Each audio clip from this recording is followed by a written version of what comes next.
भाग 2। क्या महाराष्ट्र समर्थ दृष्टि से सक्षम प्रांत बन सकेगा? सामर्थ्य की कसौटी 13। महाराष्ट्र प्रांत के निर्माण के विशिष्ट प्रश्न पर विचार करते समय इस बात की संतुष्टि कर लेना आवश्यक है कि यह प्रांत क्षमता की दृष्टि से समर्थ प्रांत होगा या नहीं। किसी भी प्रांत को सक्षम प्रांत घोषित करने से पहले उसे कुछ कसौटियों पर खरा उतरना पड़ता है। कसौटियां ये हैं: उसका एक निश्चित आकार हो, उसकी जनसंख्या एक निश्चित मात्रा से कम हो तथा उसका राजस्व इनका समानुपाती हो। वह प्रांत न केवल आत्मनिर्भर होना चाहिए, आत्मनिर्भर तो कोई भी प्रांत अपने स्तर को घटाकर भी हो सकता है, अपितु उसका राजस्व भी पर्याप्त मात्रा में होना चाहिए ताकि वह कार्यक्षमता की दृष्टि से वांछनीय तथा सामाजिक कल्पना की दृष्टि से आवश्यक न्यूनतम प्रशासनिक मानक बनाए रख सके। क्या महाराष्ट्र समर्थ है? 14। क्या महाराष्ट्र प्रांत इन कसौटियों पर खरा उतरता है?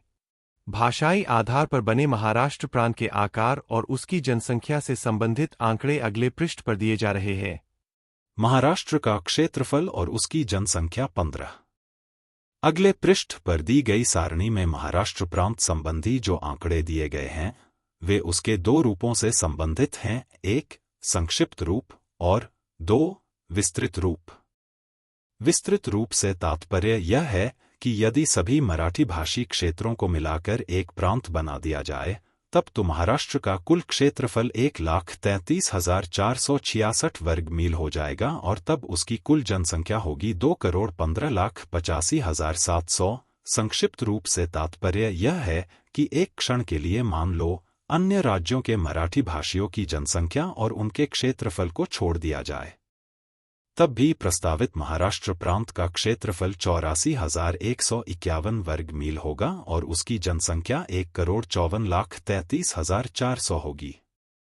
महाराष्ट्र का राजस्व 16।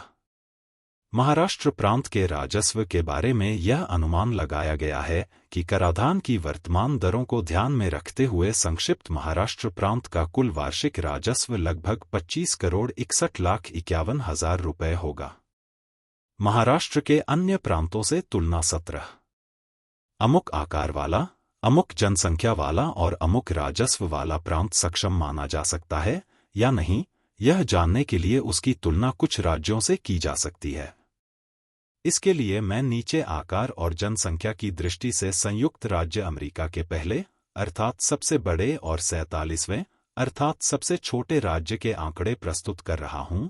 राज्य पहला टेक्सास, क्षेत्रफल 2,67,339,47वां डेलावेयर, क्षेत्रफल 2,057। राज्य पहला न्यूयॉर्क, क्षेत्रफल 1,26,32,890,47वां व्योमिंग, क्षेत्रफल 2,57,108।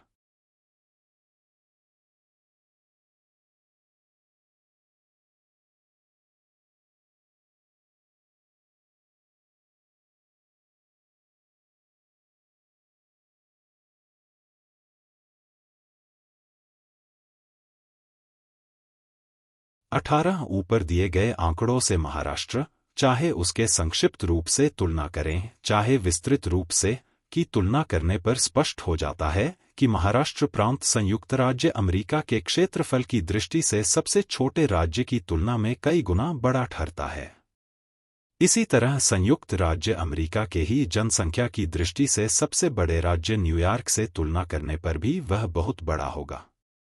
19. भारत के ही अन्य वर्तमान और संभावित भाषावार प्रांतों से महाराष्ट्र की तुलना करना भी उपयोगी होगा।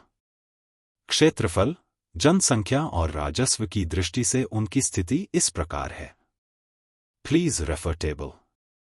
उपर्युक्त आंकड़ों की महाराष्ट्र के आंकड़ों से तुलना करने पर इस बात में किसी प्रकार का संदेह नहीं रह जाता है कि महाराष्ट्र न केवल एक सक्षम प्रांत होगा बल्कि वह क्षेत्रफल, जनसंख्या और राजस्व की दृष्टि से भी एक सबल प्रांत सिद्ध होता है।